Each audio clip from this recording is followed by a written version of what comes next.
¿Qué le vamos ¿Qué a va a hacer? hacer? Lo que hablábamos recién respecto a la fundación del Departamento de San Carlos, hoy se cumple un nuevo aniversario, 3 de octubre, como desde el inicio de 1772, que obviamente nuestro departamento ha tenido varios vaivenes. Por allí he postulado durante mucho tiempo y hemos planteado esta situación de conversar, rever, analizar respecto al nombre que llevamos, ¿no? San Carlos.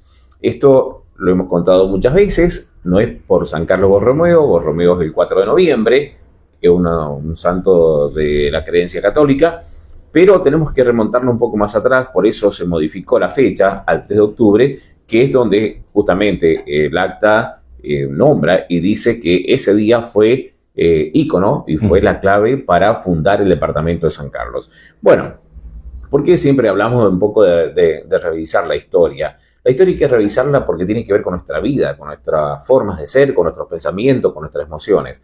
Nuestro sistema familiar, nuestro árbol genealógico, que se iba armando por las propias emociones, por los propios síntomas, por los propios traumas, de lo que sucedía dentro del sistema familiar, estaba incidido también por lo que pasaba en el ámbito social, en el ámbito histórico, lo que pasaba en el pueblo, lo que pasaba en el barrio, lo que pasa en la actualidad. No, nada se Mm. modifica. Esto nos influye, nos incide.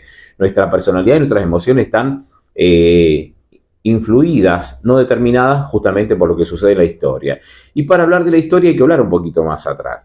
Recordemos que la colonización española, la barbarie que sufrimos, y para no hablar de todo el país, vamos a hablar específicamente del Valleduco, tenía que ver cuando ellos llegaron, cuando hablo de ellos, de los españoles, llegaron, aquí había gente que tenía una vida, los huarpes que tenían una vida profundamente espiritual por como la tiene cualquier vecino chacarero. ¿Por qué? Porque estás en la tierra, porque conectás con el vientre, ¿no? Que tiene que ver la tierra, madre tierra, y que a partir de ahí los huarpes tenían una vida muy particular respecto a lo que tenía que ver con la alimentación, que tenía que ver con esto de sembrar, esto de escuchar el tiempo, el de mirar qué pasa en la tierra, qué pasa en el clima, qué pasa en la montaña, qué pasa en las nubes. Aquella persona, por ende, de este sistema de miradas y de forma, Mm. indudablemente era un ser muy espiritual.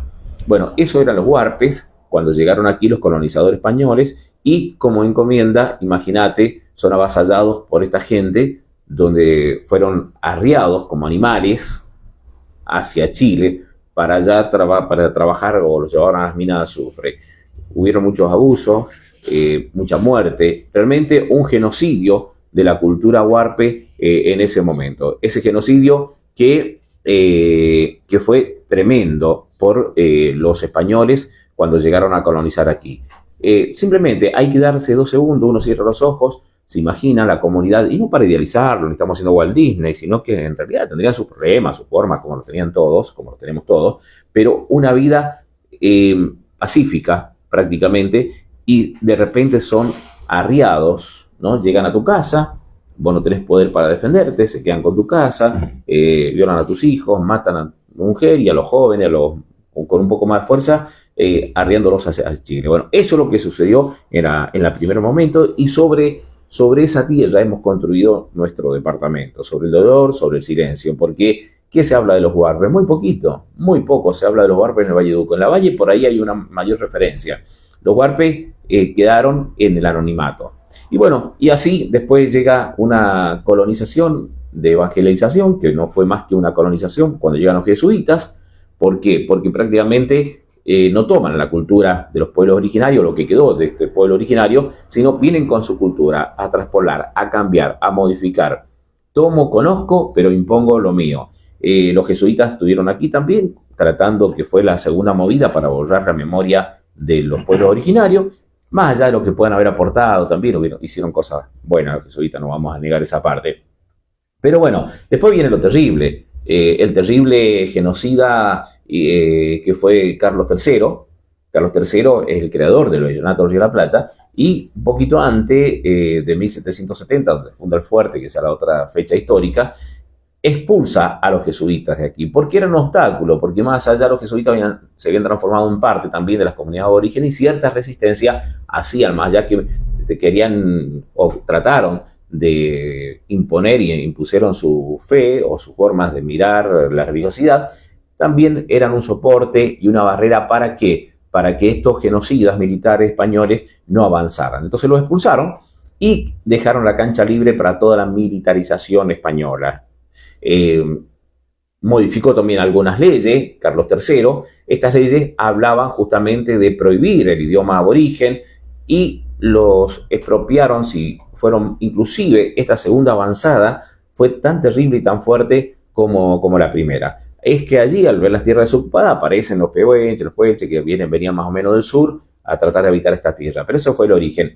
Y bueno, cuando se funda San Carlos, 1772, después, 2 años después de que el fuerte, erigido justamente como un núcleo, como un lugar de resistencia. ¿Por qué? Porque empiezan a llegar justamente aquellos que se iban a quedar con las grandes extensiones de tierra y las estancias, ¿no? Estancia del Cepillo, bueno, todas las estancias que se instalaron aquí en el Valle de Uco.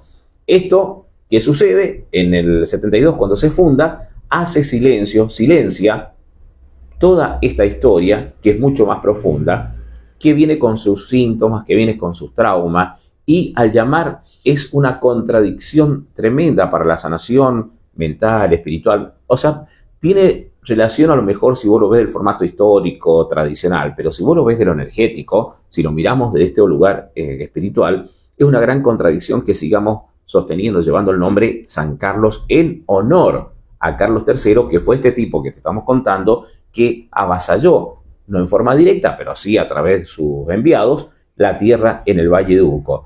Vivimos sobre cementerios silenciados. Entonces, por allí, ¿cuál sería el método? Tal vez esto lo trabajamos alguna vez y se expresó, hicimos una constelación social, ya te lo he contado, en el Museo San Carlos, donde hacíamos participar gente en representación de los pueblos aborígenes y que ellos lo supieran. O sea, estaban de acuerdo con hacerlo, pero no sabían a quién representaban, la campaña del desierto y también los pueblos originarios. Lo que pasó en el museo fue fuertísimo, lo que se movió, y esto lo pueden atestiguar las más de 100 personas que participaron en ese momento. Hay que hacer un reconocimiento. Yo no sé, imagino que debe ser muy difícil a los efectos legales, por las firmas, por los documentos, el tema de modificar el nombre San Carlos en homenaje a este sujeto genocida que fue Carlos III, pero sí hay que reconocer, porque ¿qué pasa? Todo aquello que no se reconoce se transforma en un trauma. Y vos decís, bueno, una historia vieja. No. Nosotros, a través de la epigenética, está claramente demostrado que nos inciden las emociones que traemos de historias atrás, de décadas atrás, a través de lo que fue sucediendo y fue pasando en la ciudad, en los pueblos que vivimos. Nos incide, nos influye, y bueno, a lo mejor, tal vez, hay que llevar el sello pero teniendo claro de dónde venimos, quiénes somos, y que Carlos III realmente fue un genocida, y que este genocidio, a través de sus leyes borbónicas, permitió la masacre y la muerte en nuestros pueblos. Después vinieron los terratenientes con la campaña del desierto, los que se apropiaron, los que se quedaron. Por eso hacemos siempre mención a José Ernesto Lencina, que algo de sanación hizo Felipe, porque cuando él fue gobernador del 18, ordenó liberar los últimos cautivos de los pueblos originarios aquí en nuestro departamento.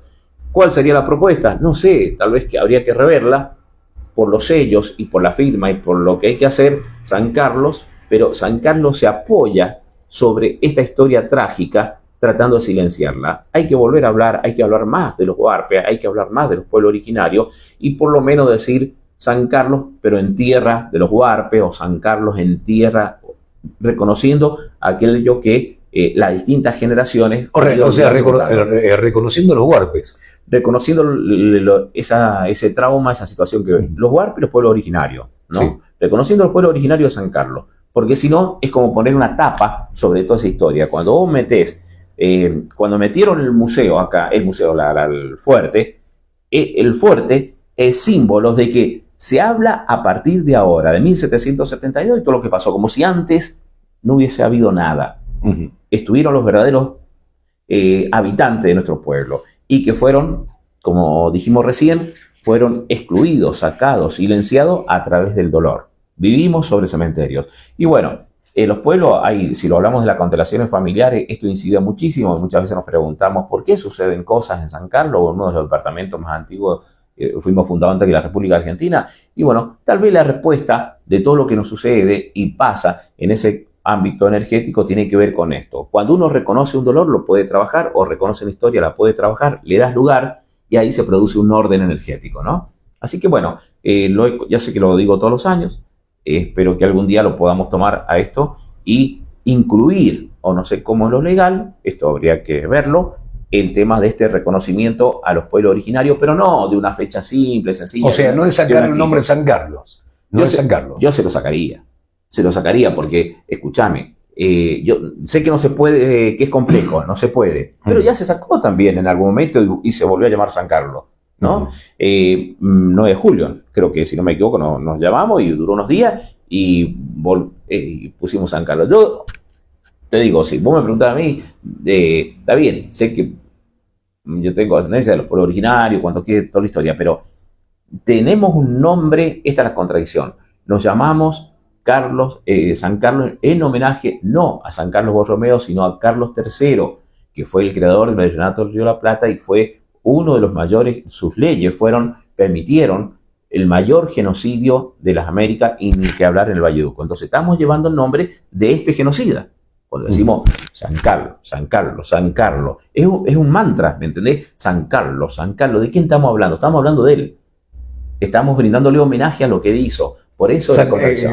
Carlos, ¿cuándo me dijiste? Carlos III. Carlos III. Claro. ¿Y San Carlos Borromeo? San Carlos, por eso se separaron las fechas. San Carlos Borromeo fue porque yo creo que tenían un julepe estos otros, porque al ser creyente empezaron, acordate que había toda una mancia, una creencia chamánica en nuestro pueblo. Imagino que toda la muerte y todo el dolor que se produjo acá empezaron a suceder muchos hechos. Al poco tiempo, para poner tapa sobre tapa, como dicen los niños, Sí. se le pone a San Carlos el nombre del santo, que es el dibujo que está ahí donde termina el bulevar, que es San Carlos Borromeo, que también tiene sobrino de Pío, del Papa Pío, que también lo rescataron. Bueno, es otra historia aparte. Pero Carlos III fue el rey y el nombre de San Carlos Borromeo es, bueno, el nombre de ese santo para determinada creencia, que esa estructura, esa institución en su momento lo declaró un santo y, bueno, pedimos la protección de ese santo, que no tiene nada que ver con nosotros tampoco. Bien, ahí estamos. 53 minutos de la hora 11 en la República Argentina.